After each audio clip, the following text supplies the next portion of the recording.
Bismillahirrahmanirrahim. Assalamualaikum warahmatullahi taala wabarakatuh. So, Salam. selamat datang semua. So, hari ini merupakan um, All About My 1200 episod yang ketiga.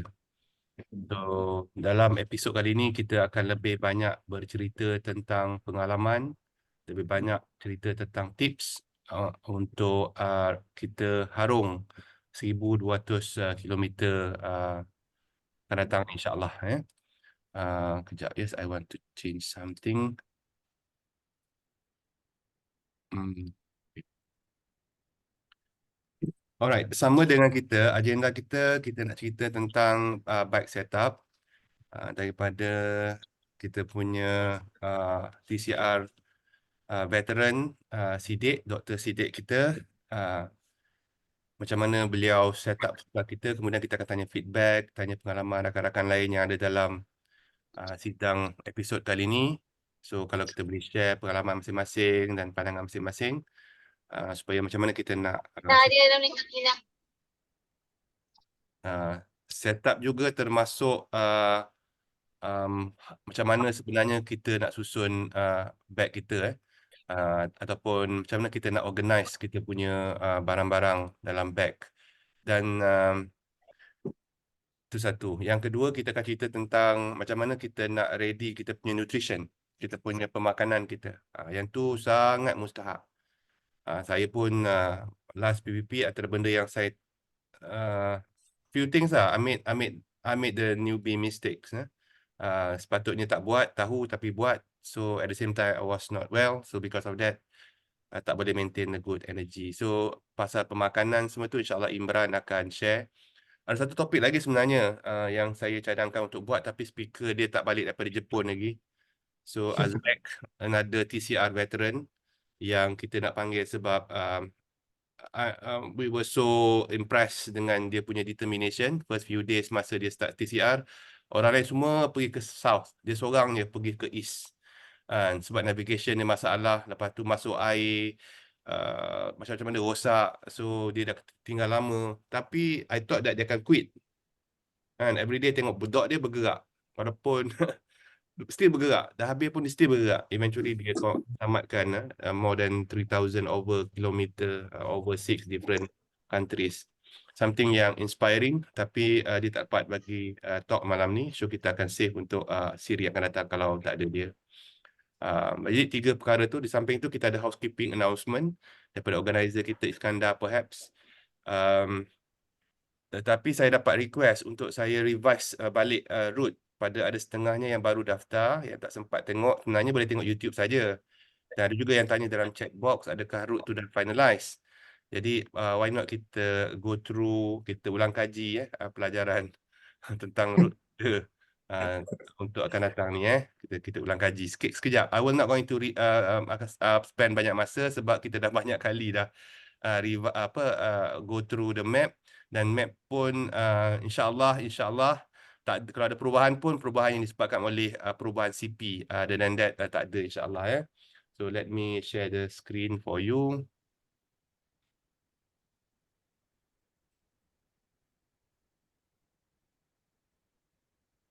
So saya harap semua dapat lihat peta saya.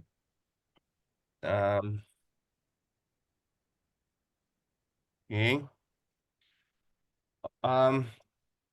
1,200 kita pada kali ini akan bermula di RIUM Gombak. Yang siri pertama kita bermula di Kuantan. Kali ini kita bermula di Gombak, dan lokasi permulaan kita final is kita bermula di Stadium Saidina Hamzah di RIUM. Confirm Yes kan? Betul, confirm ya.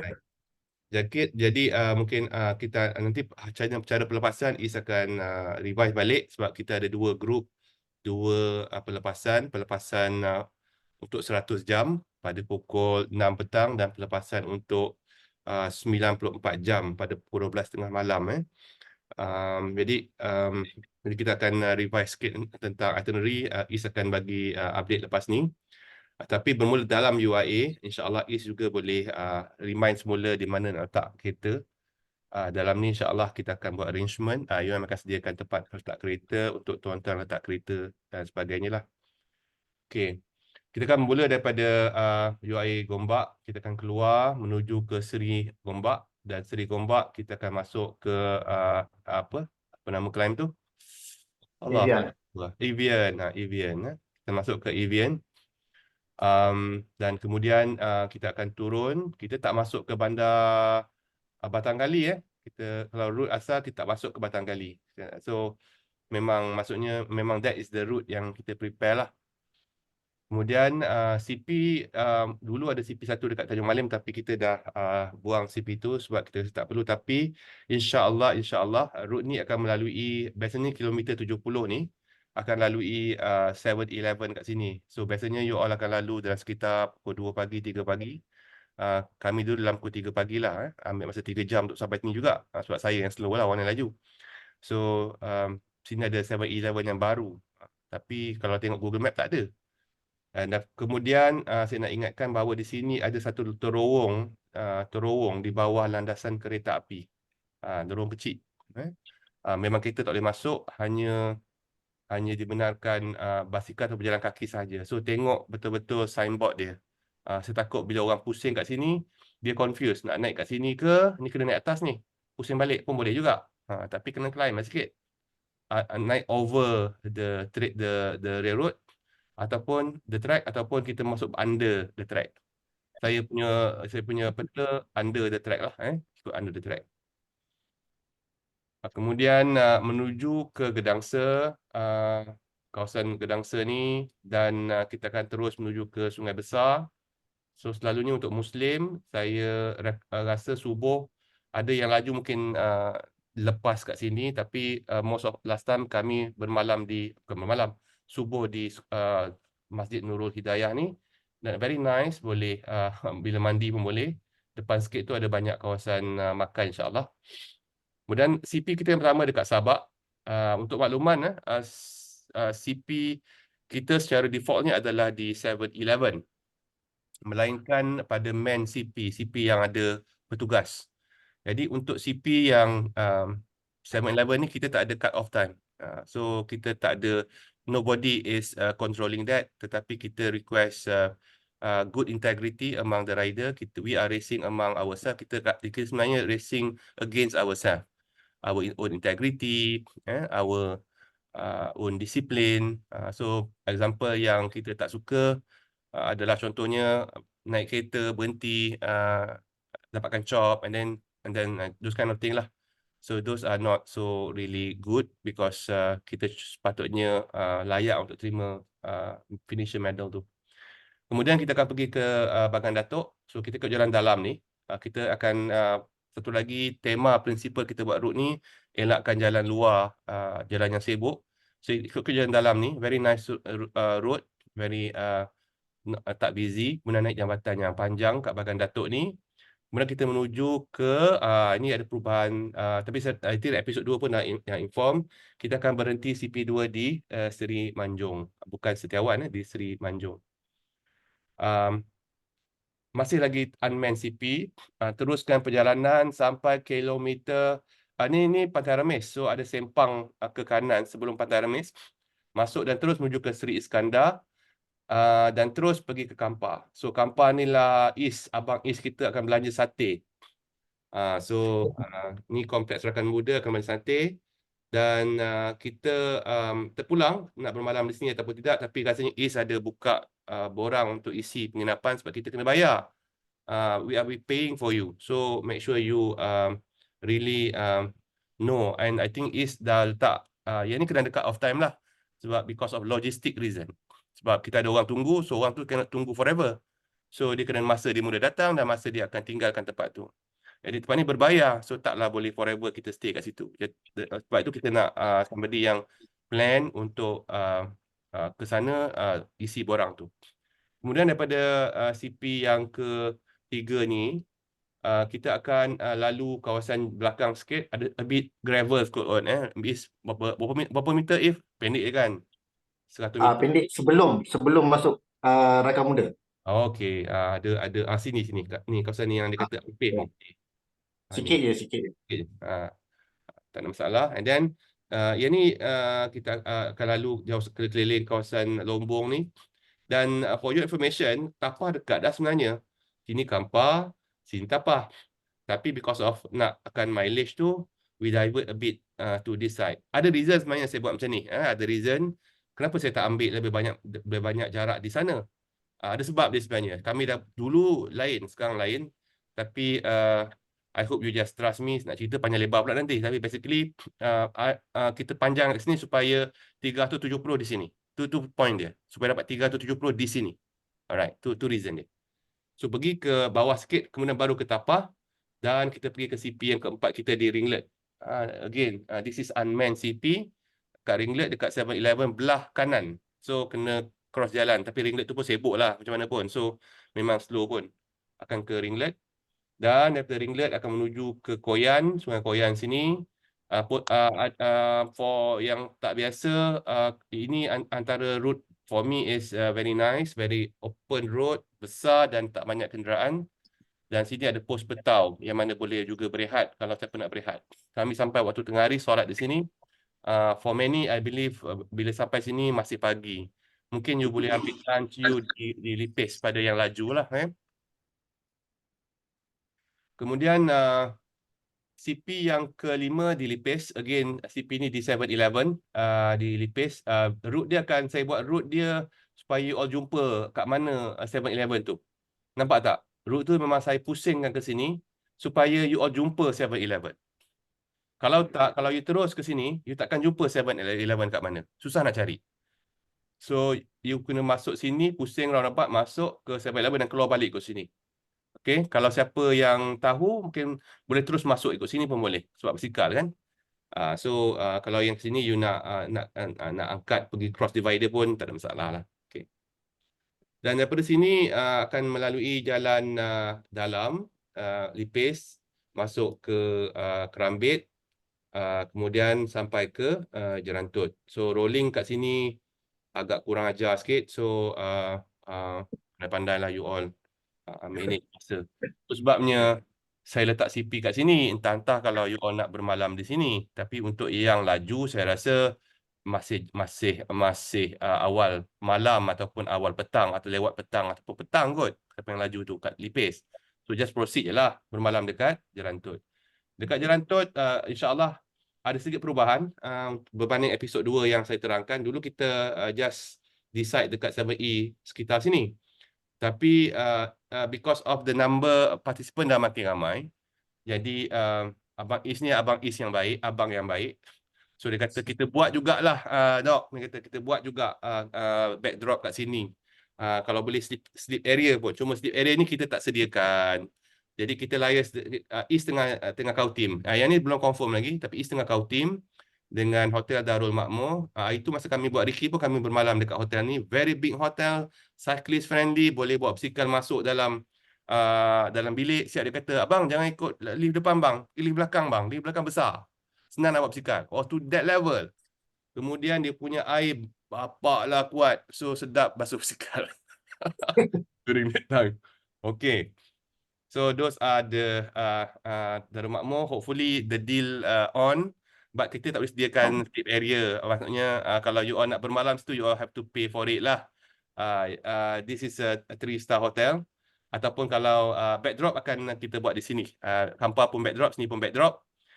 So you all boleh arrange pakaian sebagainya di sini lah kalau nak bermalam tempat lain. Tapi kita sebenarnya galakkan lah duduk dekat hotel tu supaya hotel tu happy lah join jadi support untuk event ni. Kemudian kita akan terus menuju ke Paran. Kita akan ikut jalan dalam. Okay, jalan dalam. Ni ikut Pulau Tawar semua. Ikut jalan dalam. Apa maksud saya jalan dalam? Kalau jalan luar, kita ikut sini. Ikut Bandar Pusat Jengka ni. Tapi jalan ni, jalan Jengka 8 ni sangat sibuk dengan kereta. Therefore kita divert ke Tongkiat. Maksudnya kita orang panggil Tongkiat ni. Ada tulis Tongkiat ke? Tak tahulah. Kita orang panggil Tongkiat. Masuk sini, kalau pagi tak ada masalah. Kalau malam penuh dengan anjing. Alright. Masuk sini, batu sini ada waterfall tau. Cantik. Apa nama tempat tu? Cik Limah sayang. Apa? Ada apa nama tak? Ada satu kawasan jeram dengan very nice stream of river. You boleh masuk dan boleh mandi pun kat situ. Very nice. Dan kemudian pergi ke Maran. Sampai kat Maran, 7E, this is unmanned CP. Chop your breve sini. Dan terus ke depan lagi, masuk Bak-Bak. The famous Bak-Bak lah untuk kami. So, bila saya kata famous tu ada sebab dia lah. Nanti saya tak cerita, you pandai-pandai rasa nanti. Masuk Bak-Bak, lalu kawasan Seri Damai ni, straight jalan ni, straight ni. Flat-flatnya ni. Ni, yang ni. Tapi ada mungkin ada a bit side wind dengan tailwind a bit. So this one is, once you sampai sini, angin so far angin not that jahat. Yang bila kita lalu ke sana, selalunya angin sama side wind ataupun tailwind. Sampai ke Pelak ni, dan masuk ke Gancung, dan tembus ke Lameh, dan menghala ke Bandar Kuantan daripada Kampung Lameh ni. Kalau kat sini, yang ni memang headwind sejauh 30 lebih kurang 34 kilo kot sampai ke Sempang ni. Menuju ke URA. URA kali ni sebab kita decide untuk letak sleep area di kawasan Pekan. Jadi URA Kuantan tak menyediakan tempat tidur lah. Jadi datang dan chop. Saya rasa kita akan arrange supaya you all chop cuma dekat security saja kat depan ni. Supaya you all tak perlu naik atas. Just ada security ni, chop, ikut jalan sini, keluar balik. Senang. Alright. Kemudian menuju, ini pun jalan dalam yang saya pilih ni. Ini jalan, tetapi daripada Simpang Bukit Rangin ni sampai ke URA ni dalam 3 km lebih kurang. Yang ni memang jalan besar. Tapi hari tu adalah hari Sabtu. Harap-harap kereta taklah banyak sangat lah. Ikut jalan dalam, ini akan lalu bandar sikit. Hari Sabtu, kebanyakan orang akan sampai waktu petang. Trafik agak sibuk ini kawasan bandar. Saya cuba cari jalan yang terbaik, tapi tak boleh elak, mesti lalu bandar juga. Jadi agak sibuk, so berhati-hati. Kawasan sini, masuk ke Tanjung Lumpur, masuk ke Sepat. Bermula daripada sini, angin di belakang. Tailwind. Okay. Masa kami Ricky baru ni, boleh buat average 32 lah kat sini, sejauh 40 kilo. Seorang je tukang tarik. Seorang je tukang tarik. Tu nak beritahu, seorang je tukang tarik. Tengah mati orang kat belakang. Okay. Dan insyaAllah again East tengah usahakan. Mula-mula kita nak buat deal dengan UMP, tapi UMP request kita hantar surat kepada dia punya Vice Chancellor. Jadi lambat lah kalau ke situ level dia. Therefore kita tak berjaya untuk deal dengan UMP. Jadi kita akan mungkin East bercadang untuk cari one of the good chalet dekat sini. Mungkin East akan announce lah kalau ada. Okay, kita cuba sediakan sini tempat tidur lah tempat tidur. Hotel selain daripada situ, siapa yang nak duduk hotel adalah contohnya Angkasa. Angkasa Royal ni is 4-star hotel, is 4-star hotel. Lain-lain hotel yang murah adalah di sekitar Bandar Pekan, but you have to masuk Bandar Pekan sikit lah and then you turn balik. Kemudian itu CP9 dekat Pekan. Dan you can straight. Okay, now bermula daripada Pekan sehingga sampai ke Bera, tak banyak kedai makan. Saya pesan awal-awal. So sediakanlah roti sebungkus 2 dalam kocek, dalam beg. Kalau in case lapar boleh makan. So tapi kedai ada. Bukan kata tak ada kedai, ada. Tapi taklah sebanyak jalan-jalan yang lain. Jadi daripada Pekan terus menuju ke Paluh Hinai. Kalau siapa-siapa sampai sini waktu makan pagi, roti dia sedap tapi ramai orang. Nasihat saya jangan order roti canai. Nasihat saya lah. Sebab lama nak menunggu. Orderlah makan yang siap dimasak. Di sini, Paluh Hinai ni. Kalau siapa yang sampai agak tengah hari sikit, dah ada makan tengah hari, sini dah dia tempat untuk makan ikan sungai yang sangat sedap dan harga berbaloi. Sinilah kampung sini, Kemudian teruskan perjalanan, ikut batu balik semua benda ni. Sampai terapai, bermulalah episod off-road kita. Sejauh 10 km off-road yang teruk. Lepas tu hard gravel lah. Bukan hard gravel pun, jalan raya tapi ada lubang, something like that lah. Isolated a bit. In term of kedai, ikut masa. Cuma kawasan ni saya nasihatkan jangan pergi waktu malam lah bila kita berbolak dengan polis bantuan. Kawasan ni adalah kawasan memang interior, remote sangat. You can see they are crossing tempat ni. Di kawasan walaupun sawit tapi sangat-sangat remote, sangat-sangat pedalaman. Oleh itu elaklah kayuh di waktu malam. Saya tak fikir ada orang halang you all untuk kayuh waktu malam. Tapi janganlah kayuh waktu malam lah. Tu nasihat kami lah. The way kami tengok keadaan. Saya tanya I silap buku mana tu? Okay.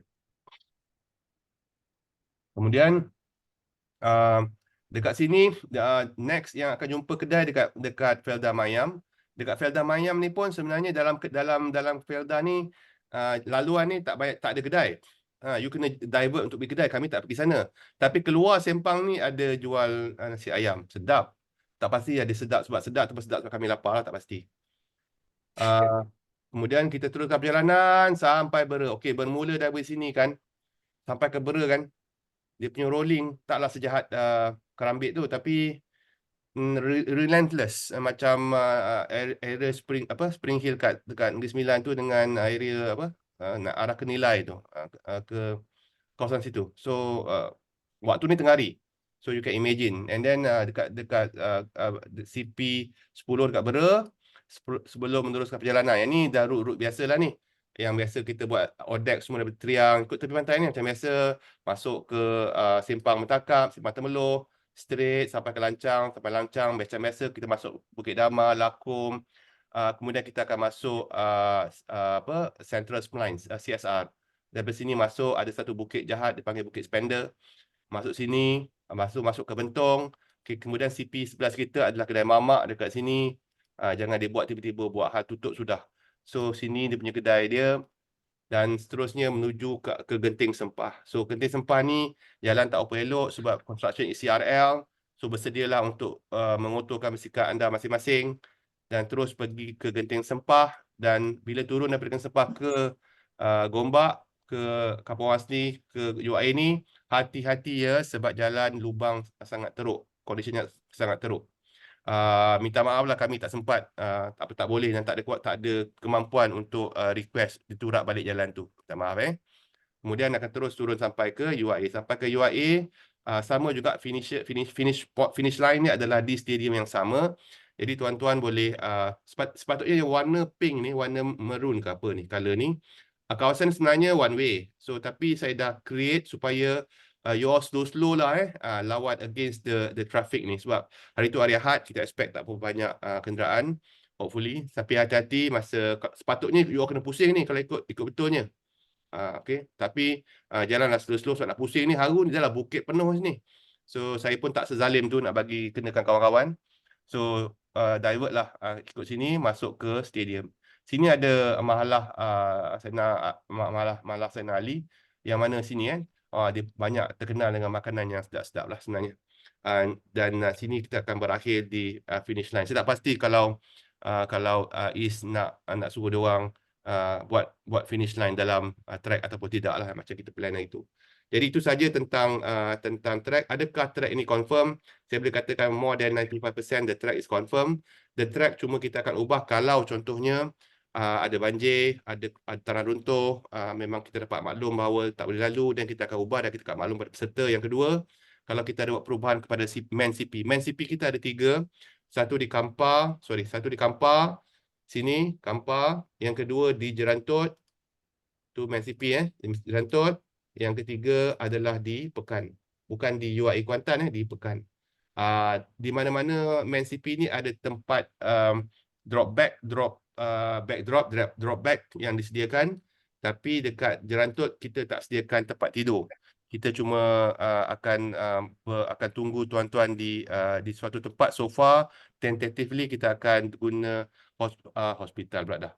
Jangan pergi hospital Hotel Darul Makmur. Kalau pergi hospital tu lain macam jadi. Alright. Okey, itu saja daripada saya. Next, sebelum kita minta kawan-kawan kita akan share dia punya cerita, kita minta Abang Is kita lah untuk update housekeeping announcement. Please. Okey. Before that, ada InsyaAllah soalan tentang road. Before that, ada soalan tentang road. Sorry Is. Before that, ada soalan tentang road. Anyone? rasa macam sekejap Ada? tak ada rasanya. Oh, chop okey. Chop tu Yes, basically minta unmanned city kita set, okey lah. Chop tu dekat counter. East tengah kau team dengan 7E tu. So chop je counter, kita akan bagi brave card, ada ruang untuk chop dan go. Okay, just go ahead lah. Macam tu tadi. Yang banyak anjing kat mana? Banyak tempat yang banyak anjing. Dekat naik ke Genting pun banyak anjing. Genting lah. Naik ke Cameron pun kat Ringlet tu banyak anjing. Depend. Tadi kat Tongkiat, dekat Jengker tu. Dekat Jengker tu. Tu kalau waktu malam, kalau siang tak ada benda. Okay. Kalau tak ada, okay Is. The floor is yours. Saya akan off. Okay. Assalamualaikum, selamat malam semua. Before that, Prof boleh invite Imran jadi host. Dia dah ada kat dalam. Boleh. Tiap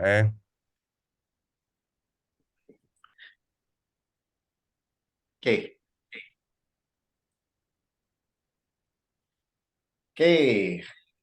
Seperti mana yang semua tahu, hari itu saya ada update berkenaan dengan Kampa CP3, Kampa Kompleks Rakan Muda. Okay, so far respon yang saya terima ramailah, lebih dalam 70 out of 90 peserta yang sudah berdaftar. Okay, sekali lagi saya nak ingatkan sebab nak booking katil dekat Kampa ni kita kena bayar. Jadi saya harap yang booking tu betul-betul make use of the katil lah. Basically facility yang dekat Kampa tu ramai yang tanya, Abang Is, boleh ke kita nak charge bateri ke, nak mandi ke, boleh ke tunggu sana? Dia macam ni, Abang Is takkan halau korang. Okay, so basically you all boleh lepak situ. Cuma sate tu kita offer malam. Daripada pukul 7 kita start bakar, then pukul 11 habislah. Basically kalau ada lebih kita akan simpan. Yang tukang bakar tu kena baliklah pukul 11. Itu waktu yang disetujui oleh kedua-dua pihak. Okay. Selain daripada tu, air mineral, air semua memang ada. InsyaAllah ada. Saya pun alhamdulillah kita baru dapat tajaan daripada Boom Beverage, alhamdulillah. So basically dekat CP3 tu kita ada sediakan mineral water dan Boom. Selain daripada tu, hot water, air panas, kalau anda nak baju kopi ke hot chocolate ke, semua adalah, insyaAllah Abang Is akan sediakan. Okay. Lain pada tu, kalau ada ekstra makan macam roti ke apa ke, basically dry food lah, something that you all can just pick, carry and go. Money yang ada, I will try to provide as much as I can. Okay. Berkenaan dengan Kampa juga, basically semua sleep area lah. Okay, basically semua sleep area. Towel memang kita diorang tak sediakan. Towel memang tak ada. Please bring your own towels. And your toiletry. Okay, your toiletry, sabun basuh baju ke apa ke, sila bawa sendiri. Put inside your drop bag. Shower ada pintu ke? Mandi bagi ramai-ramai tu macam PPP. Dekat Kampa is common toilet, ada pintu. Kecuali kalau yang tak nak tutup pintu tu, saya tak tahulah. Okay, so basically hot shower memang tak ada. Mandilah air sejuk. Air sejuk pun bagus sebenarnya. Kita kalau dah masa sore ni, bagus pakai air sejuk, dia cool down. Okay. Okay. Berkenaan dengan plug point, hari tu ada masa saya tengah buat live, ada yang bertanya berkenaan plug point. Okay, since you all ada drop bag, please kalau ada, tolong bawa the plug adapter yang ada 5 geng ke 4 geng ke yang boleh kongsi ramai-ramai. I will try to provide as many as I can, but I'm sorry I cannot accommodate for everyone because ada almost dah 100 orang dah basically participate for this event. So I will try to accommodate as much as I can. Okay.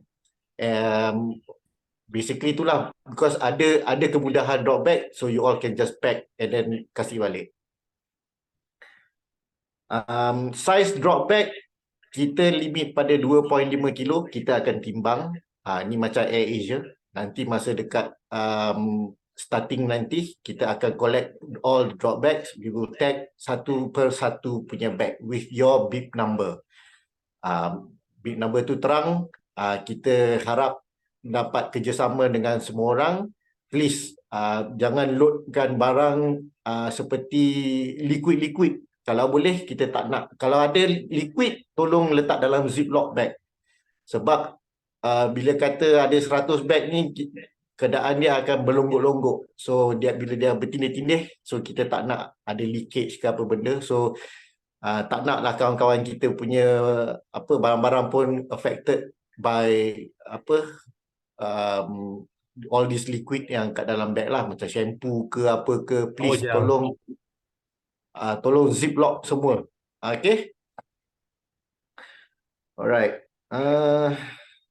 Okay, saya akan teruskan kepada sesi tanya Abang Is yang dalam grup. Okay, first question, backdrop kat lokasi mana, berapa lama, berapa jam backdrop service disediakan, dari pukul berapa sampai pukul berapa. Okay.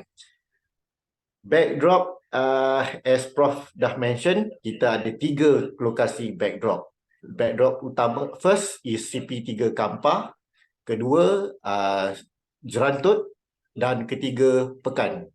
So basically nak naik ringlet tu tak payahlah bag berat-berat sebab ada backdrop dekat Jerantut. Okay, so please plan accordingly.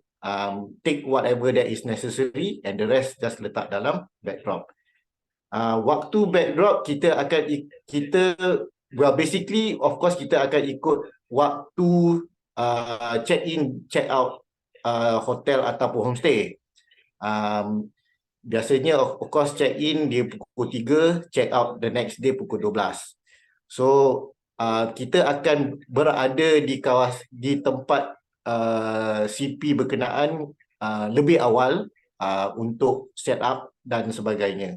Tak adalah kata kita datang ngam-ngam pukul 3, tak. Kita akan datang maybe after breakfast ke 11 pagi, 10 pagi macam tu. But of course, again, I will the checkpoint time untuk these 3 checkpoints, kita akan tetapkan masa dia nanti. Masa checkpoint untuk CP yang lain tak ada. There is no time limit. Basically you sampai, chop and go. Okay. Saya masih berurusan dengan 7-Eleven. Hopefully, berdoalah, hopefully kita dapat kerjasama dengan 7-Eleven. Kalau tak ada, just smile and buy something and request for the chop. Okay, itu salah satu support lah. Okay, kita tak naklah menyusahkan counter tu. But we will try. I will try my very best to get the support from 7-Eleven. Okay. Alright. Next question, cut off time macam mana? Okay, basically cut off time like I mentioned, dekat main CP kita akan ikut the check out time. Basically kalau ikutkan masa for all state segment, basically pagi tu korang dah kena gerak. So if you leave any later than that, I don't think you make it on time lah. Okay. So please plan properly in terms of your journey lah, your resting time and all. Please plan accordingly. Soalan ketiga, ada provide apa-apa refreshment, power gel, meal, water refill di CP? Okay. Since kita punya unmanned CP dekat 7-Eleven, please itu belilah masing-masing. Kalau dekat main CP, okay, insyaAllah macam Abang Is kata, dekat Kampar is definitely we go all out lah. Okay. And then dekat Jerantut, kita ada air and I will try to provide meal lah, quick meals kalau ada. Because Jerantut tu pun depending on time. Kalau kata ada masa untuk kita provide beli makan ke, tapi untuk Abang Is beli makan ni bukan apa, I don't want any wastage on heavy meals, especially kalau Abang Is beli nasi goreng banyak-banyak, nanti tak ramai orang nak. So I would basically focus on dry foods. Okay, macam instant noodles ke apa ke, those stock maybe ada lah, insyaAllah. Okay. Air definitely ada. InsyaAllah we will try to cater as many as we can for the main CP. Because kalau kata main CP tu tempat yang macam contoh dekat Kampar tu Kompleks Rakan Muda is a place on its own. There's no shops around it. So of course kita provide. Macam dekat Jerantut, because dia dekat Satu Pekan, Hotel Darul Makmur tu is within, memang ada kedai-kedai. So you guys can help yourself buy whatever you guys, stock up whatever you want to buy. Okay. Dekat Pekan, InsyaAllah there will be, ni tengah negotiate dengan homestay. Hopefully I can book the homestay. Kita kat homestay tu sebenarnya ada 9 bilik sahaja. There's only 9 rooms. One room each boleh accommodate dalam maybe 4 to 5 comfortable.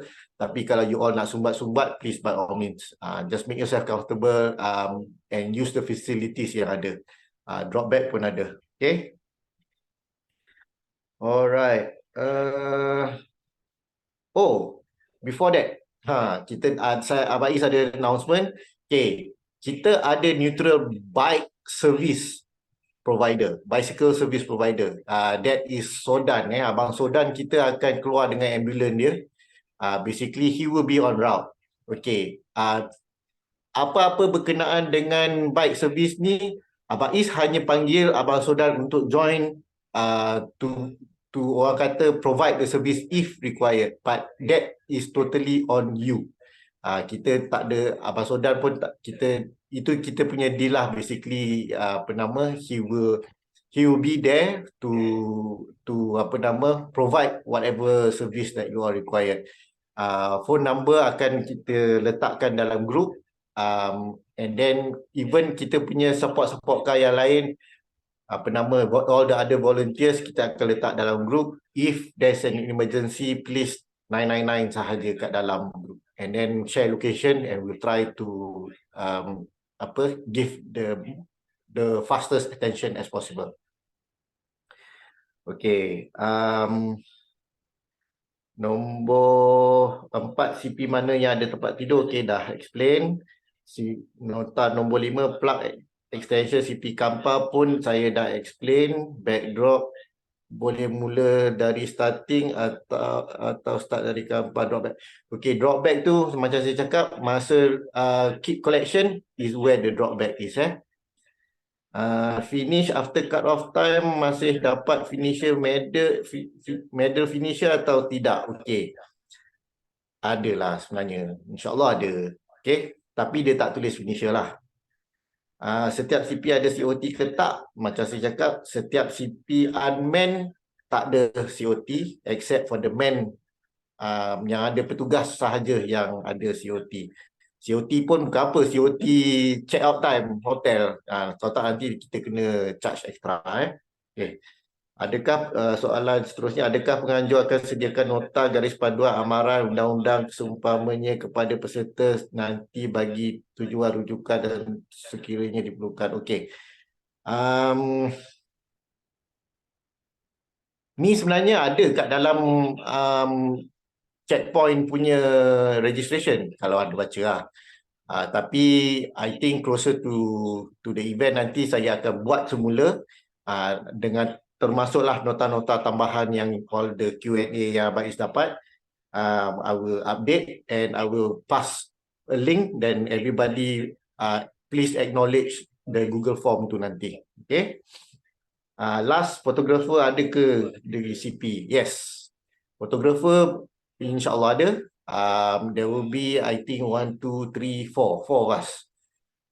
Kita segmentkan kawasan-kawasan tertentu lah. Because ada lebih kurang 90 ke 100 orang ni, jarak dia jauh-jauh. Nanti kan siapa yang laju tak dapat gambar, Siapa yang slow pun tak dapat gambar. So kita try to accommodate as the best coverage as possible. Okay. So I think that is all from me right now. Okay, I open the floor for any question.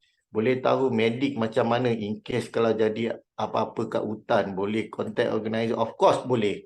Okay. That is why I expect everybody to be in the WhatsApp group. Tolong make sure everybody, because WhatsApp group ni saya lebihkan pada kehormatan privacy. Saya tak nak add sendiri. Saya bagi link, you all add. Tapi nanti dalam minggu ni saya akan bagi reminder lah siapa yang tak ada.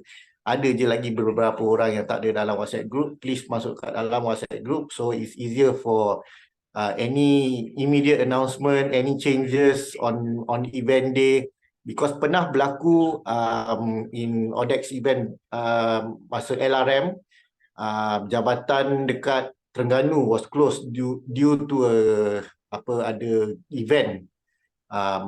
Luckily kita punya Mr. Ling managed to pass, tapi the rest tak dapat. So he kind of inform us and we kind of spread the news via Facebook.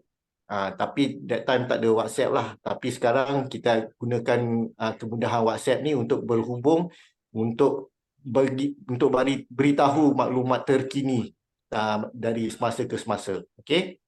Bantuan medik ni macam saya cakap, saya akan source first aid kit sendiri. And then kita ada juga kita punya volunteer. I think there's about 1, 2, 3, 4. There will be 4 cars and 1 motorcycle on route. Kalau macam hutan-hutan ni, because macam saya cakap, kita ada kita gunakan tracker. Okay. Kejap lagi saya sambung pasal tracker pula. Basically kita akan tahu pergerakan you all lah. Itu pentingnya kalau ada tracker app ni. Okay. Now berkenaan dengan tracker app ni, kita akan announce maybe in another 2 weeks time. Kita akan minta semua register dahulu. Is a free app. Basically benda lah tu ada advertisement. So actually you all tak payah buat apa-apa pun. Just make sure activate the location and make sure it's running in the background when the app is not in use. So app tu juga actually dia tak adalah makan bateri sangat. So actually kalau macam Abang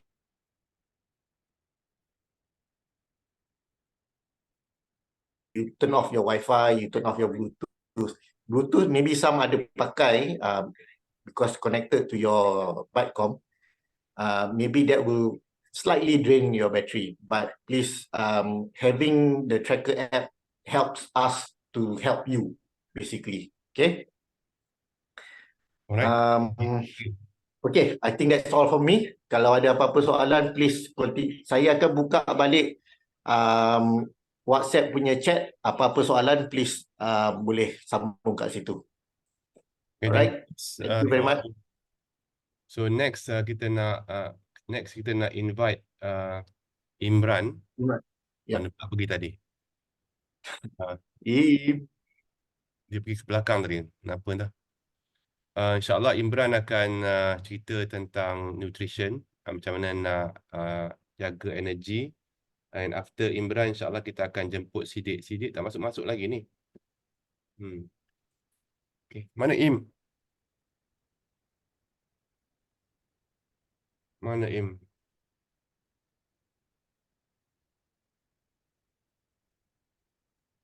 Oh, ada soalan. Okay, Im. Dah masuk dah. Okay. So, Imran, kita dah janji you will be sharing your advice on nutrition dan energy, especially sebelum, semasa, selepas kayuh perhaps.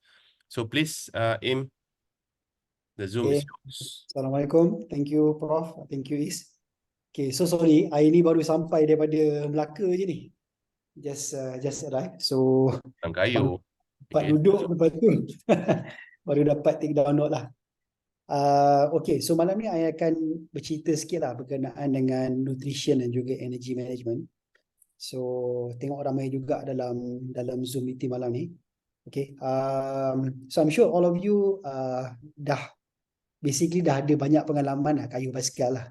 Okay, otherwise none of you akan berani untuk sign up untuk MY 1200 ni. Okay, so saya punya perkongsian ni lebih kepada dua aspek. Number one is pengalaman peribadi, okay, kayu basikal long distance selama 6 tahun, dan juga apa yang saya belajar lah daripada experience yang saya alami itu, dan juga apa yang saya belajar further daripada expert lah. Okay, so talking about nutrition ni dia berkait rapat dengan energy management. Okay, dan dia bergantung kepada banyak mana tenaga yang kita pakai, berapa banyak tenaga yang kita ada lah. Okay, so I nak cerita dua story. Okay, maybe the first story first. 2019 ni saya dengan Prof, okay, we joined the first Paddy's Blessed Paddy's. So masa tu saya telah mengalami kejadian bong lah. Ini bukan bong buat-buat, ni betul-betul bong. Bong sampai collapse dekat checkpoint nombor 5, kilometer 455, dan badan tak boleh recover. So that was ultimately my first DNF because I bong. And dia berlaku pada event yang sangat penting pada saya lah. Okay, there's a few things I learn daripada benda tu. Number one is penjagaan tenaga tu sangat penting bila kita membuat kayuhan jarak jauh.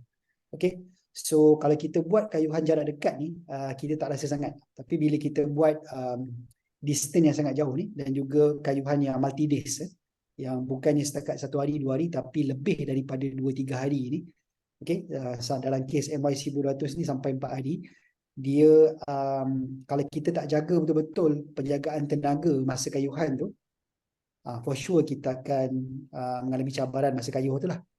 Okay, so tu yang saya belajar daripada benda tu. So balik saya mula ni lah. So ada few thing nak touch malam ni. Okay, the first one is talking about pre-ride. Okay, so the most important thing sebenarnya untuk kita make sure badan kita ni boleh buat long distance ride ni dengan comfortable, sebenar-benarnya dia memerlukan banyak latihan tau sebelum kayuhan tu sendiri.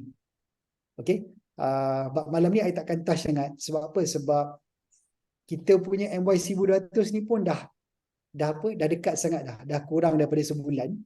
So kalau ada any conditioning yang kita nak kena buat pada badan kita lah kan, mungkin complicated sangat lah. Bagi contohnya macam bahasa PBP 2019 ni Dr. Azizi. Sebab apa? Sebab dia tahu dekat sana ni dia dah biasa sangat makan nasi. Sebab dekat sana dia tahu dekat Paddy's tu susah nak dapat nasi, senang dapat roti. Dia spend 4 bulan sebelum the ride tu untuk conditionkan badan dia supaya boleh terima roti lebih daripada nasi. So memang kita orang gelakkan dia lah. Tapi memang jadilah strategi dia tu. Memang dia boleh sangat. But in our case sekarang, sebab MY 1200 ni lagi 26-27 hari je. Okay, so memang tak ada banyak masa lah. Cumanya my advice to all of you is from nutrition perspective, this is probably the best time for you to increase your supplementary punya intake lah. Okay, so ni bukannya pasal macro nutrition, lebih kepada micro. So this is the time for you to boost up your immune system, okay, your cardiovascular dan juga your metabolism lah, okay, dalam badan. So mana-mana you all yang masih belum lagi okay, bukan cakap apa lah, macam I ni memang hantu suplemen. Memang makan suplemen je lah. So but it's important bagi I, it's all part of conditioning. Kalau all of you masih lagi belum, this is time for you to boost it up lah, okay, to make sure that your body is already conditioned untuk MY 1200. Okay, so that's on the pre-ride. Yang lain-lain tu semua I think kita just adapt as it is. Okay, on the ride itself, okay, so this is something that we probably have to appreciate. Badan manusia ni memang berbeza. Okay, macam mana apa yang sesuai untuk I mungkin tak sesuai untuk you all. Okay, ada orang dia kenyang makan nasi, ada orang dia kenyang makan roti. Okay, ada orang dia boleh tahan lama. Okay, dia makan bar, lepas tu dia ambil gel je pun dia boleh sustain. Dan dia sangat-sangat berbeza. Okay, so sebenarnya dia ada science behind that. Dia berbalik kepada dua faktor. Yang pertamanya kita punya metabolisme badan kita, dan keduanya kita punya insulin resistant. Okay, so malam ni saya tak akan touch benda tu sebab it's a bit too complicated lah, okay, untuk explain. And nak measure ni pun sangat berbeza daripada orang pada orang lain lah. Okay, so but you all need to know yourself. First kali you need to know what is your baseline. Kan, contohnya for example kalau you dah biasa buat 100 km ride kan, sebelum ride tu mungkin makan satu pinggan nasi. Okay, at what point you akan mula start rasa lapar. Okay, ada orang macam Dr. Jamal dia boleh kayuh sampai 80 km lah baru lapar. Dia paling bengang bila ride dengan I. Sebab apa? Sampai 50 cakap dok lapar. Kan, dah minta makan dah. Dia kata aku nak kayuh lagi, kau nak makan kan. So but in my case sebab apa? Sebab I punya metabolisme agak tinggi. At the same time my insulin resistance pun tinggi juga. So I cepat lapar daripada dia. Sebab apa? Sebab dulu pernah gemuk. Okay, so dia berbeza daripada orang ke orang kan. Okay, so again balik kepada point tu, okay, you need to know your baseline. Kan, macam I tahu, okay, every 80 km I kena ada heavy meal. Okay, now prinsip dia mudah je. Okay, bila kita membuat kayuhan long distance ni, the first thing we have to make sure that kita ada sumber tenaga yang cukup dalam badan kita. Okay, so tu kata pre-ride loading tu very important. Okay, pre-ride loading very important. Makan, bukanlah kata makan sebanyak mungkin, makan sufficiently kan, makan kenyang dulu, and then make sure that bila kita ride tu kita jangan tunggu sampai lapar baru kita nak makan. Okay, kita kena makan well ahead sebelum kita lapar. Kalau you macam I bagi example tadi ya, Dr. Jamal 80 km baru dia akan rasa lapar. Okay, kalau you buat 100 km je tak apa, tapi kalau you buat 1200 km ni, itu recipe for disaster. If you stop, the first stop untuk makan tu pada 80 km. Okay, so kita kena always make sure, okay, kandungan tenaga dalam badan kita tu sentiasa tinggi. Okay, and then lepas tu kita top up secara berterusan. Okay, apa sumber tenaga dalam badan kita ni? Ada dua tau. Yang pertamanya glukos ataupun sugar, dan yang keduanya ialah kita punya lemak, fat store dalam badan lah. Okay, sumber pertama glukos, badan kita akan ambil dulu glukos tu. Sumber kedua dia akan ambil fat store. So macam mana kita nak make sure dia okay? Ada few tips lah. Okay, so the tip yang pertama macam I cakap tadi tu, kata okay, make sure kita makan sebelum lapar, kita minum sebelum dahaga. Okay, and then timing bila kita nak makan. Okay, ada orang dia biasa makan, dia ride 50-60 km stop makan. Lepas tu ride lagi makan. Lepas tu ride lagi makan. Okay, cara untuk kita make sure tenaga tu sentiasa dalam badan kita, cuba you try makan secara berterusan. So macam mana I buat personally is, walaupun I dah makan nasi satu pinggan lah for example, ataupun makan one heavy meal sebelum ride tu, every 15 km I akan makan sedikit. Okay, apa yang I makan? I makan sama ada chocolate bar ke, ataupun makan oat bar ke, ataupun makan kacang ke. Okay, supaya apa tau? Supaya tenaga tu sentiasa di top up dalam badan. Okay, jadi macam contoh macam kereta lah kan, kita punya bekalan minyak dalam kereta kan. Kalau katakan tangki kita tu dalam 40 liter for example, jangan tunggu dia sampai 10 liter ataupun 5 liter baru kita nak top up. Okay, sebab badan manusia dia bukan macam enjin, dia tak efficient. Okay, always make sure kita ada banyak tenaga dalam badan kita lah. Okay, tu yang pertama. Okay, yang kedua, timing dia tu. Maksudnya kita pendekkan jarak kita makan. So always apa yang digalakkan adalah makan atau basikal. Bawa lah kan, beli kat 7-Eleven, beli apa semua. Okay, so dari segi pemilihan pemakanan pula, macam saya tak cerewet ataupun saya tak particular.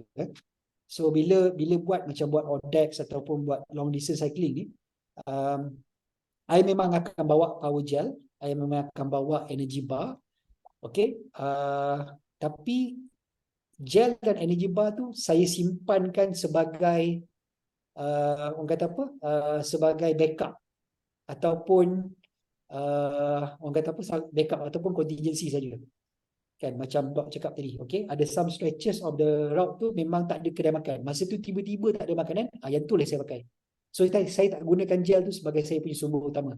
Apa yang saya buat, saya always beli along the road. Okay, apa yang saya cari, okay, saya cari dua jenis sumber tenaga. Okay, beza, kita tak ambil makanan bernutrisi tinggi dah ni. Masa kita ride tu, kita cari sumber tenaga je. Okay, dia ada dua yang saya akan ambil. Yang pertama, simple carb, yang keduanya complex carb. Okay, simple carb ni contoh dia apa tau? Air gula ataupun coke. Kita nampak ada bukit nak attack kan? Bila katakan energi tu turun segera, saya akan terus ambil simple carb ni untuk replenish balik energi tu. Okay, tu yang pertama. The problem with simple carb ni, tenaga tu kita dapat cepat tapi dia akan hilang cepat juga. Okay, jadi dia kena combinekan dengan complex carb. Complex carb ni dalam mana? Dalam nasi, okay, dalam oat, okay, dalam mie, okay, dalam kacang for example. Okay, so complex carb ni untuk dia pecahkan carb tu untuk masuk dalam kita punya badan load sebagai tenaga tu, dia akan makan masa tapi dia boleh sustain lama. Jadi saya combinekan. So ada pernah one time tu apa I buat, every half an hour every 1 hour I akan ambil simple carb, berhenti, lepas tu masuk 7-Eleven ke beli coke minum, but every 15 minutes I akan top up sikit complex carb ni. Okay, top up. Mungkin dalam, kalau katakan ambil macam satu bar sneaker tu ada dalam 70 gram carb. Okay, saya akan ambil setengah bar dalam 35 gram lah. Okay, so untuk badan saya, dia boleh bagi saya tenaga selama setengah jam. Macam itulah tambahan. Okay, dan saya top up lagi. Okay, so itu yang ketiga dari segi pemilihan makanan. Okay, again saya recap balik. Okay, first make sure that sentiasa ada bekalan tenaga dalam badan. Pre-ride loading is important. Okay, dan make sure kita makan sebelum lapar. Number 2, continuous punya loading on the bike. Okay, bukannya berhenti baru makan. Okay, continuously makan, top up. Yang ketiganya pemilihan makan both simple dengan complex carb. Okay, yang keempat, this is also very important lah. Okay, endurance cycling, untuk kita sustain longer sebenarnya, untuk kita manage tenaga kita, sebaiknya bila kita buat kayuhan tu, kita buat kayuhan zone 1 dengan zone 2 saja. Okay, kita keep kita punya heart rate very low. Okay, ini mungkin ada falsafah yang beza lah. Mungkin ada racer dalam grup ni yang mungkin kurang setuju dengan saya lah. Okay. But for me, energy management is very important. Unless you tahu betul-betul what is your optimum punya energy, penggunaan tenaga dengan tenaga yang you perlukan, ataupun glucose level dalam body, the best way to do it is to be very conservative lah dengan cara kita gunakan tenaga kita. Jadi bila kita ride dalam zone 1 atau zone 2, maksudnya heart rate kita tu bawah 135 beat per minute, badan kita ni boleh buat satu benda. Dia boleh tap on tenaga yang kedua tu, fat store. Okay, jadi kita tukarlah daripada engine turbo tu tukar pada engine diesel. Jadi you boleh sustain longer. Heart rate rendah kan. So bila dia tu, itu yang you boleh tahan lebih lama lagi lah. Okay, so itu nombor 4. And the last one is in terms of penjagaan perut tu sendiri. Okay, so make sure perut kita tu sentiasa dalam keadaan tenang, reda, dan dia tak berangin, tak sebu lah. Okay, ni yang saya balik pada cakap tadi. Badan kita ni bukan macam enjin kereta. Enjin kereta, minyak bila kita isi, okay, bila kosong kita top up lagi, dia boleh fungsi sama juga. Dalam keadaan badan manusia ni, kalau katakan kita dah overwork kita punya perut dia kan, dia punya gut stress dia mula naik, dia punya kebolehan untuk proses makanan tu jadi tambah turun lah. Jadi kalau katakan you stop makan nasi pun, dia takkan everything will be converted to energy. So tenaga you akan bertambah berkurangan lah. That's what will happen normally when it comes to long distance cycling. Okay, so jaga kita punya perut, make sure yang always jangan bagi dia naik acidic kan. So kalau kadang-kadang tengah ride tu kan, boleh sendawa, boleh kentut, buang angin tu semua memang buat je. Okay, to make sure that perut is okay lah. Okay, so that's roughly a bit in terms of energy management dan juga penjagaan nutrition. So very basic. I cerita malam ni, okay, ini berdasarkan pengalaman sendiri, okay, surviving on the ride, okay, ini pandangan saya lah, okay, so maybe the rest of the expert dalam group ni pun, especially geng-geng racer ni, kalau ada penambahan pun boleh bagi tahu lah kot, ataupun ada rebuttal pun boleh juga, kita berlapang dada, Kan? Ada orang cakap kata, nasi tu wajib, memang kena. Tak apa, kita terima kan. Asalkan dia boleh jadi. Okay. So I share very briefly on the principle and I hope ni dapat bantu semua orang. So anything semua boleh tanya juga Abang Is, boleh tanya juga I directly. Okay. And we can have an open discussion about how to make our ride to be successful lah. Okay, Doc? Oh, thank you so much, Imran. I think that would be enough because yang benda-benda penting semua you mention. So ada soalan untuk Imran with regard to nutrition. Ada orang nak tambah lagi dia punya practice perhaps in 5 minutes before kita panggil Dr. CD kita. Okay, Assalamualaikum bro. Salam. Ya. Ada ni bro. Okay, nak tanya Cik Imran tadi yang pasal sebelum, okay, adakah kita perlu untuk taper period before kita pergi untuk long ride ni lah. Maksud saya mungkin seminggu ataupun 2 minggu sebelum kita pergi 1200 ni. 1200 ni mungkin kita nak kena rest. So ya, ataupun taper period ni tak perlu untuk kita start the 1200 ni. Kalau tanya saya lah kan, kita ni bukan lumba untuk dapat medal. Kita nak habiskan the ride kan. It's adventure ride. The answer is dua-dua boleh sebenarnya. Tapi dia bergantung kepada whether you nak merana ke tak lah. Okay. Tapi cuma hati-hati ya Dani, at least within 1 week sebelum jangan buat something yang too hard lah. Yes. Maksud saya mungkin bolehkah kita pergi within 1 week tu kita pergi long ride maybe 200 ke 150 ke kan. So tak advisable lah kot. Ya, Prof. Last 3 days tu rehat tu betul lah. Dia berbalik kepada apa you nak lah kan. Kalau bagi I lah kan, kalau katakan you nak improve your performance, last minute punya improvement ni takkan jadi. Kan? Betul. Jadi kalau you buat 100-200 tu pun is actually pointless for you kan. Correct. And dia akan menyusahkan you ya. Bagi I macam Dok cakap lah. Okay, untuk kalau 1 week before ride tu is all about conditioning je. Nak condition mind, condition body kan. Kalau you buat easy santai ride zone 1, zone 2, zone 1 je lah. Zone 1 punya ride kan 30-50 km pun dah okey dah. Ataupun jangan tak buat kan. Itu je lah. Tapi dia sebenarnya based on individual, dia punya baseline macam mana. Dekat PBB tu ramai dia orang kayu daripada UK.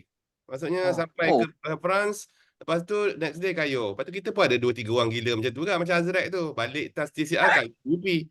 So tak boleh juga kata tak boleh. So kalau you mampu, for Azraq dia buat sebagai recovery ride. Ya PBB tu 1,200.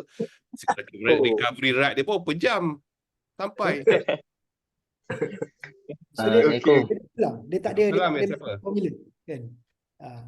Saya tambah sikit lah Nizam. Dia kalau saya lah, saya suka untuk buat long ride a few days before. Satu je sebab dia, sebab nak condition bontot. Itu je. Sebab tahu bila kayu jauh ni bontot yang paling crucial untuk saya lah. Jadi saya akan ambil peluang sebelum tu untuk condition saya punya bontot lah. Kalau saya lagi saya kena elak sebab nak bagi bontot tu fresh. Kalau dah saya derawa bontot tu. So dia punya basically jawapan dia bergantung pada individu lah, individu lah. I last PVP last few days kan saya kayu jauh, pusing tu CP tu. So merana juga sebab tak cukup energy to recover. Bila dah tua, remember bila tua ni jangan buat perangai macam muda. Nak generate tak sama macam orang muda. Kita pasal kita punya time mungkin lama lah kan because of kita punya kan umur pun dah tak berapa nak muda. So okay faham. Alright. Okay, any other question ke seorang-seorang lain kalau ada? Kalau tak ada, okay Im, thank you so much for your contribution. Welcome Dok. Thank you. Kita panggil CD. Mana CD tadi? Baik. Ada Prof. Tapi tak berapa ready. Dia punya topik apa? Fuel and rest Nak suruh kau cakap pasal setup. Mana kau ni? Mana setup. Kat mana ni? Tak nampak dalam screen. Tak nampak dalam my screen. I try to want to bring you. You dah on video dong? Oh tak ada Prof. Oh tak ada video. Okay. Tak ada. Nama ni? Mana nama satu? Sekejap. Kenapa saya tak nampak Dr. CD. Ha. Apa Ada, dia? ada. Ada co-host? Betul, saya dah bagi dia co-host. Saya Ha. nak, oh kat sini, okey. Right, Bila bila bila tak ada video, saya tak boleh spotlight. So saya tak boleh nak spotlight sebab tak ada video. So Spotlight Oh, itu so ya. so the Zoom is yours lah, Sidi. Sidi. So basically okay. you ada slide untuk share ke? Tak ada. Saya tak ada slide untuk share, tapi saya boleh recommend untuk bike setup Yes, baik setup. Untuk bike setup, kejap macam mana nak Boy tu kau ada nak gambar pergi kau kat luar nak pergi ke chat. Okay. Saya ada satu video untuk di-share lah. Okay, yang ni video masa saya join MI 1200. So basically saya punya setup basikal, kita ada frame bag, and then saya ada bawa satu hydration pack lah. So this hydration pack is very important.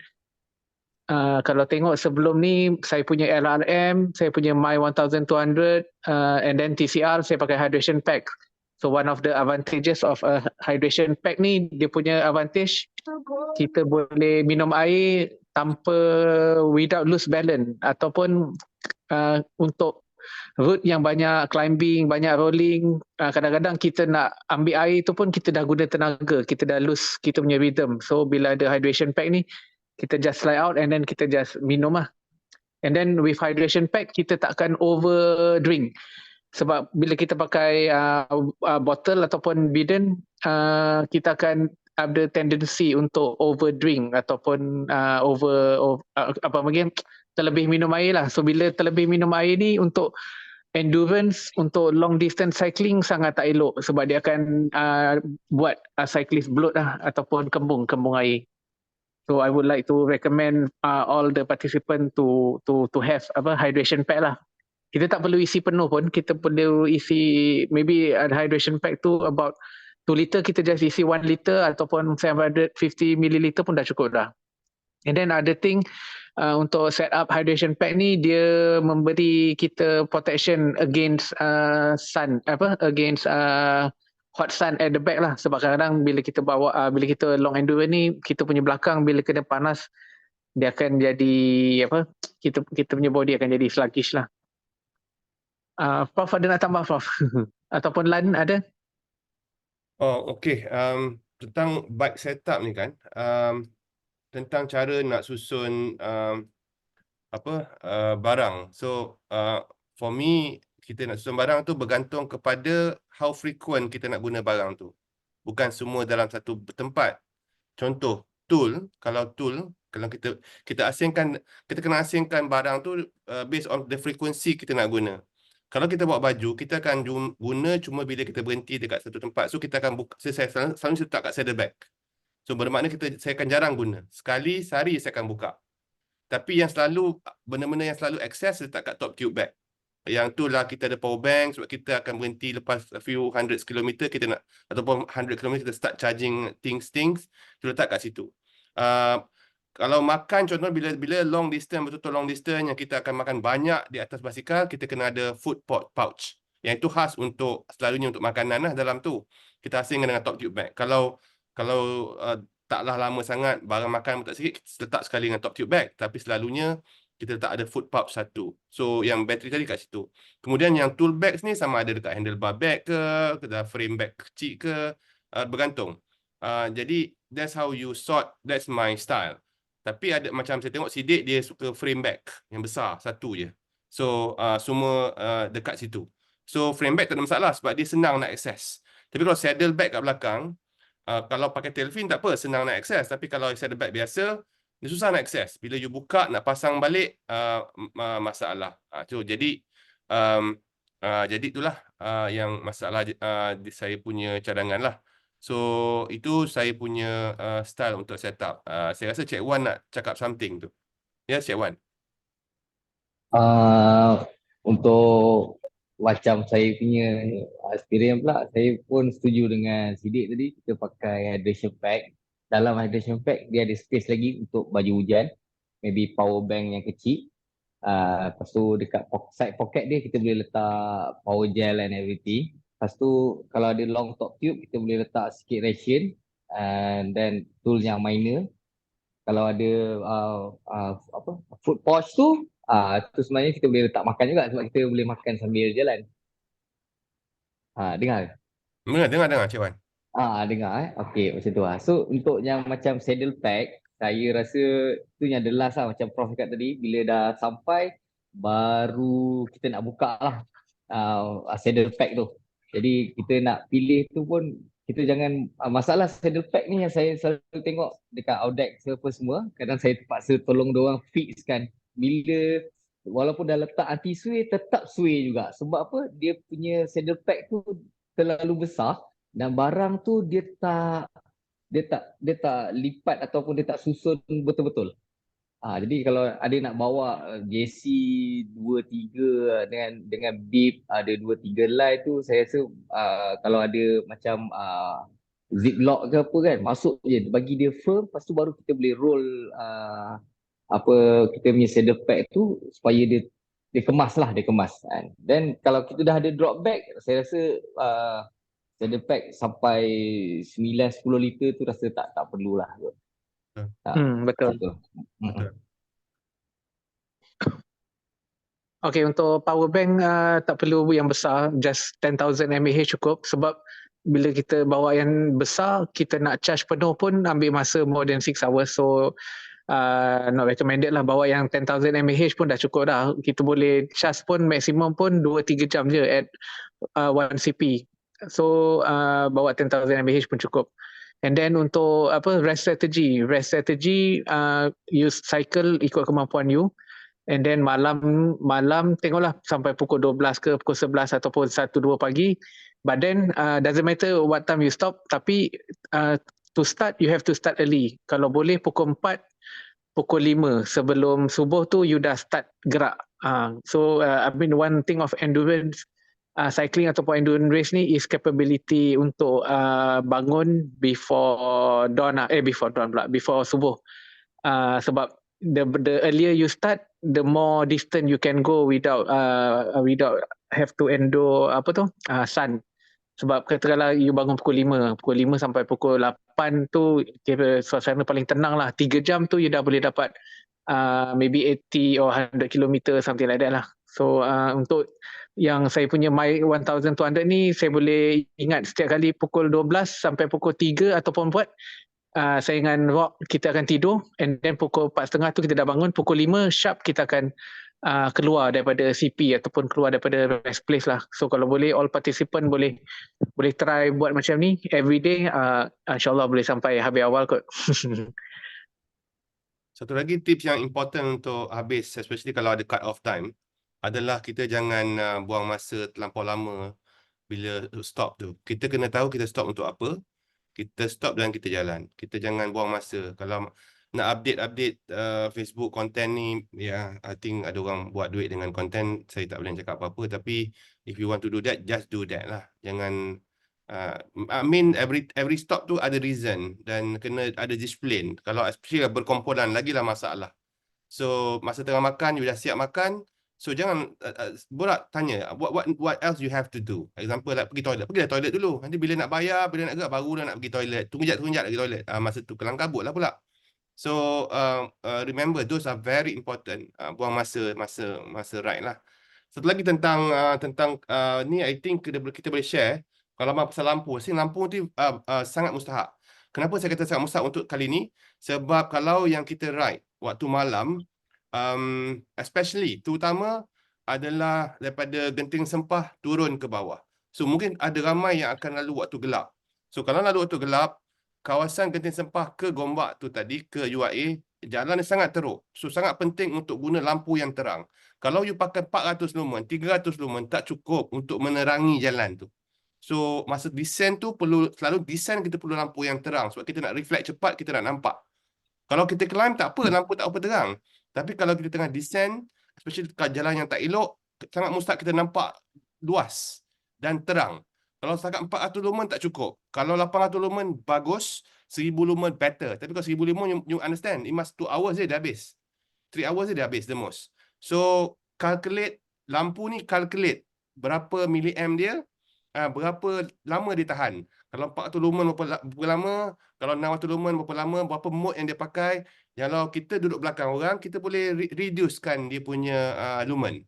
Sebab kalau kita travel dengan kawan, duduk belakang, kita rendahkan lumen lampu. Kalau kita pakai 2 lampu, saya suka pakai lampu helmet light sebab dia akan bergerak dengan saya punya muka. Jadi kalau saya nak tengok, dia akan lampu ada kat tempat mana saya tengok. Jadi selalu kalau saya duduk belakang, saya off. Bila saya depan, baru saya on. Bila saya nak tengok. So, itu tips lampu. Lampu ni sebenarnya untuk long distance, satu lampu tak memadai. Sekurang-kurangnya, satu lagi spare. You tak perlu pakai, tapi kena ready. Sekurang-kurangnya sebagai spare. Bukan on both. Sekurang-kurangnya sebagai spare. For safety reason. Jadi itu saya nak share lah. Brand, okay, Siddiq recommend Cat Eye. Saya pun ada Max Shine, saya ada apa lagi? Saya ada exposure light, macam-macam jenis. Tapi kalau tanya saya, yang paling mustahak adalah you kena faham berapa lumen dan berapa lama dia tahan. Tak kisahlah you pakai brand apa. Asalkan you faham lampu you. Kita tak nak recommend mana lampu lah. Okay, anything else? Anyone else yang nak tanya tentang any other equipment yang ataupun gear yang essential? Ada lagi soalan? Kan saya nak tanya satu boleh? Oh, I do believe diorang semua ni akan jadi alien one day. So diorang bukan habis kat sini je, diorang akan kaya lagi jauh lepas ni. okay, So so boleh tak cerita sikit pasal Cat punya dynamo setup, complete dynamo setup. Okay. Okay, sebelum tu saya jawab terima soalan kasih. tube berapa tube nak bawa sorry saya tak pakai saya tak pakai tube. Saya buat satu je, tapi tak tahu lah orang lain rasanya kurang 2 kot. Buat 2 je. Prof. Ya. Macam mana? Saya rasa mungkin boleh buat 2 sebab tadi Abang Is cakap nanti Sodan ada and dekat CP mungkin dia ada standby. So in case kalau dia lose satu, then kita boleh top up satu. Boleh simpan sikit kat drop bag. Tapi macam depend pada tayar, depend pada nasib punya juga. So itulah kadang-kadang 2-2 tu memang. Satu lagi kalau you buat 2 tak ada masalah, bawa patch tool. Patch yang boleh tampal dengan pakai glue tu. So pakai satu, kalau bocor kecil you boleh simpan. Nanti bila you free you tampal. Masa saya awal dulu memang saya always buat macam tu. Kadang-kadang bila we have a bad luck, ada masuk dawai halus yang tak perasan, bocor sekali, lepas tu bocor lagi sekali. Lepas tu dah tinggal dua dah, contohnya tinggal satu lagi spare. So dah ada 2 yang tube yang lama. So I have to repair masa tengah makan. So bawa patch. Kalau buat 2 pakai bawa patch. Tapi kalau buat 3-4 ni dah banyak sangat dah. Kemudian kalau tayar pula, do you need to buy, again depend pada keadaan. Memang if you are very unlucky, kalau tayar terbelah, tak kisahlah tubeless ke, pakai tube ke, memang you need to change the tire. Untuk benda tu saya rasa Siddiq ada pengalaman dia, siap jahit lah. So those are the skill yang mungkin kena belajar lah kot. Siddiq bawa apa, tali tangsi ke benang? Jarum? Benang dengan jarum je boleh jahit. Any benang or any jarum ke Siddiq? Boleh. So far saya pakai benang biasa pun boleh tahan. Tak putus Dia kena jalan tu? Tak putus. Tak. Okay, alright. Kalau sidewall, okay. Okay. Alright. So itu yang pasal equipment yang dalam ni. Alright, tu Siddiq ada beritahu penampal patch 24 pieces. Okay. Biar betul. Banyaknya bawa. Okay. Alright. Dia 4,000 km, Prof. Oh, betul. Okay. Alright, pasal dynamo untuk Malaysia saya rasa macam dynamo ni even sekarang pun saya rasa macam dynamo untuk melainkan you really believe you will rarely sleep. Macam 1200 dia bagi masa 94 jam hingga 100 jam ni, very ample time dengan root condition yang you boleh easily every night you boleh sleep 3-4 jam, guaranteed boleh sleep 3-4 jam dengan speed yang sederhana. Saya rasa macam tak perlu sebenarnya dynamo. Saya pakai dynamo, tak perlu pakai dynamo. Tapi kalau macam contohnya kita kayuh apa yang saya perlu, LEL. yang bila kita berhenti, kita tak berhenti dekat hotel. Kita berhenti dekat CP yang penuh dengan orang, yang pelak akan bersambung-sambung banyak. Jadi bila saya pakai Dynamo, saya tak perlu ambil tahu pun pasal pelak tu, sebab saya boleh charge saya punya power bank masa saya kayuh siang. Malam saya guna. So sebagai untuk lampu, sebab saya kena alih tu pada lampu supaya charge dia maximum current. So saya tak, masa LEL saya tak pernah charge pun langsung pada mana-mana wall plug. Saya pakai relying on my Dynamo. Tapi untuk my 1200 memang tak perlu. Sebab plug akan bersepah dekat Malaysia ni, dan semua kedai easily accessible dengan plug. Kalau LEL contohnya, route dia, kita tak jumpa orang lain. Nak jumpa rumah pun tak ada. Jumpa kedai pun jarang. Macam nak cari plug pula. So, because of that, Dynamo can be useful. Tapi ada strategi lain. Kalau you tak nak guna Dynamo, you kena pandai guna drop back, kena letakkan power bank. Bawa power bank 20,000 tak ada masalah. Tapi, you bukan nak charge. You habis, you tahu kat drop back, you tukar, you swap yang baru. So, tu adalah strategi lain yang boleh pakai. So, Dynamo ni, buat masa ni, saya boleh katakan bahawa walaupun saya recommend Dynamo, tapi untuk my 1200, keperluan tu tidaklah mendesak untuk memakai Dynamo. Dynamo ni sesuai untuk event yang mana untuk you charge, you kan ada masalah. Those are my advice lah. Kalau nak tahu detail pasal setup Dynamo, saya rasa session lain kot Zam. Nanti akan advise you, insyaAllah. Dok, nak tambah sikit. Boleh Dok. Kak, boleh Kak, no problem. Okay, Dok. ya Imran. Tambah sikit, Dynamo ni, dia lagi satu, you have to consider tau. Dia ada rolling resistance extra. Tak ada benda lah. Tengok watt lah Imran. Seriously, kalau Panjat siapa yang berat macam saya 80 kilo ni, drag dia 5-6 watt tu nothing lah. Memang Tapi you kalau- yourself ni tak boleh janji. Tapi kalau macam Imran, lain. 5-6 watt tu akan affect dia punya performance. dia for me personally jadi I pakai tau Dynamo ni. Memang konsisten pakai Dynamo. Sebabnya senang je, sebab mata saya tak clear. Jadi saya perlukan lampu yang sangat terang. Yes. Kan, jadi anything yang below 500 lumen tu memang sangat-sangat tak membantu lah nak ride malam. So because of that, I tak ada choice, I terpaksa pakai Dynamo. Setuju. Saya pun suka Dynamo sebab at any time saya pakai 800 watt, 800 lumen. At any time. Saya boleh pakai siang hari, buat tak tahu je. Orang semua tutup kan. Saya belagak je, on je saya berlampu, tak kisah. Pakai Dynamo, kaki je kayu. Kan? Padahal mungkin orang nak cari power bank, tukar-tukar lah. Oi, belagak. Untuk my 1200 tak perlu, saya tak pakai pun. Okay, lagi soalan lain sebelum kita, it's already more than 10 PM. Last, kalau tak ada saya nak serahkan pada Is, kalau ada last take untuk malam ni sebelum kita conclude, almost lagi 7 minit sebelum pukul 10.30. Is. Okay. Apa nama, nanti rasanya ada yang tanya pasal starting starting kita, macam saya cakap, kita ada 100 jam, kita ada 94 jam. Sekali lagi Abang Is minta jasa semua kaki perang, jangan start pukul 6 sebab nanti you all akan sampai terlalu awal. So kalau kata you all memang nak independent, I trust you all, go ahead, tak apa. Go ahead with your plan. You all nak start early, nak habis awal, nak habis hari Sabtu pun tak apa. Tapi macam saya cakap, takut tak ada orang nak sambut.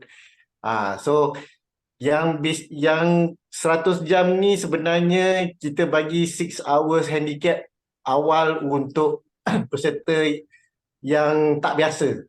Sebab kali ni memang ramai yang betul-betul saya kata newbie. Bukan scammer, tapi newbie. Yang baru first time buat 300, yang baru longest ride 160 pun ada.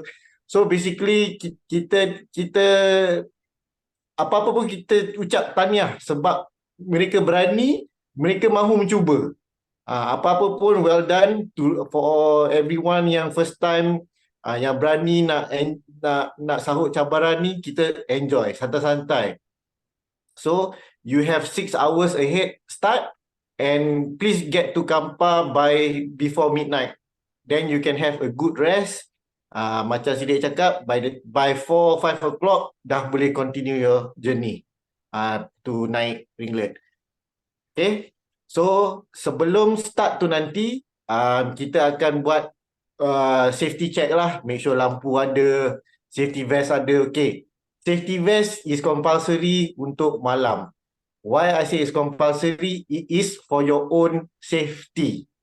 Saya tak ada tolak point, tapi it is for your own safety. Please wear a high visible vest. Kalau macam baju pun, jersey, tolong kalau boleh janganlah pakai baju gelap-gelap, hitam ke apa benda ke, because tak nampak. So kita kalau boleh, kita nak keselamatan tu kita tolong utamakan lah. Okay, tak handsome tak apa, janji orang nampak, itu yang paling penting. Okay, saya tahu Prof dia handsome tu sebab dia senyum. Okay, and then masa for flag off, okay, flag off kita akan berarak perlahan-lahan daripada starting line dekat stadium tu sampai ke pintu gerbang utama IUM, dan situ ada traffic light, dan insyaAllah akan escort dalam kompleks tu sendiri untuk bawa you all ke depan. Lepas tu bismillah, you're on your own.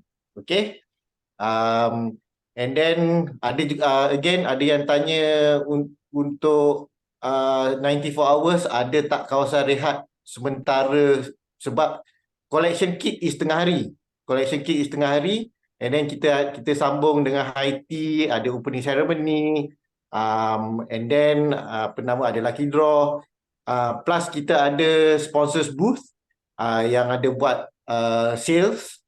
Then kita boleh invite kawan-kawan kita yang tak participate pun, please come, ajak mereka datang support masa untuk flag off, shopping dekat situ,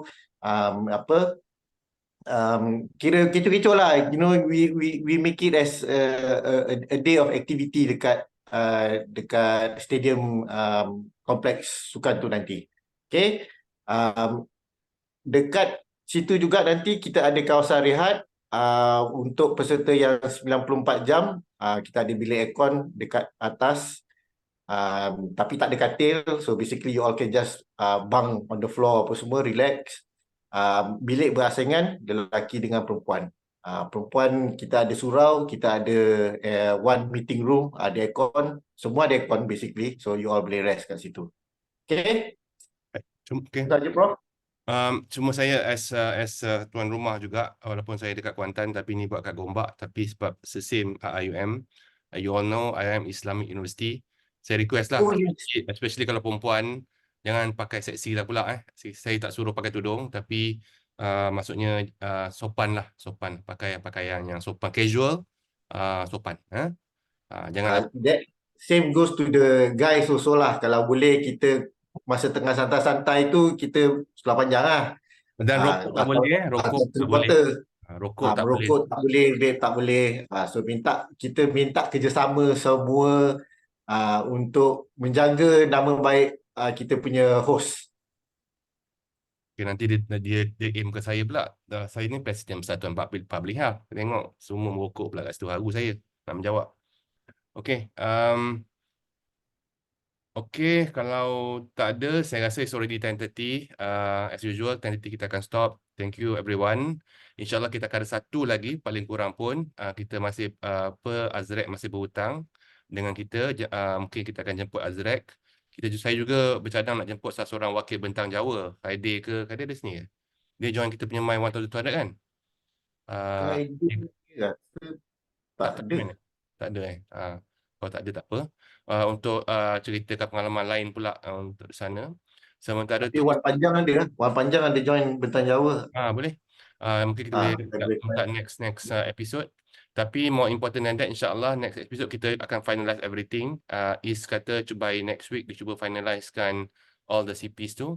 The CPs final, so kita akan lock the route tu, dan then I will share the GPX.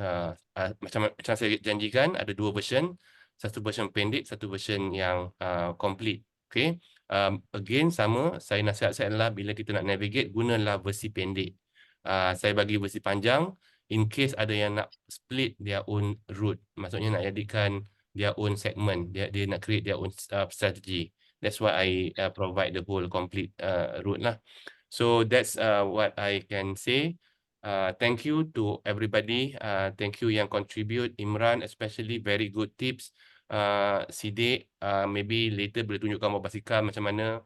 Tapi pasal gear memang banyak variation. Don't worry so much about that. Zam, nanti kita akan bincang detail pasal dynamo. I know your mission, big mission dah. Saya tak nak beritahu kat sini, nanti orang tahu. I know, insyaAllah I will share how to set up a dynamo for you.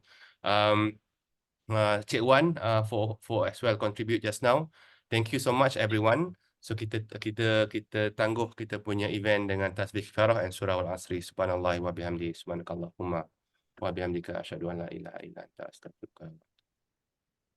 Assalamualaikum warahmatullahi taala wabarakatuh. Terima kasih, Prof. Bye, Wan. Salam. Terima kasih, Prof. Bye. Salam, terima kasih.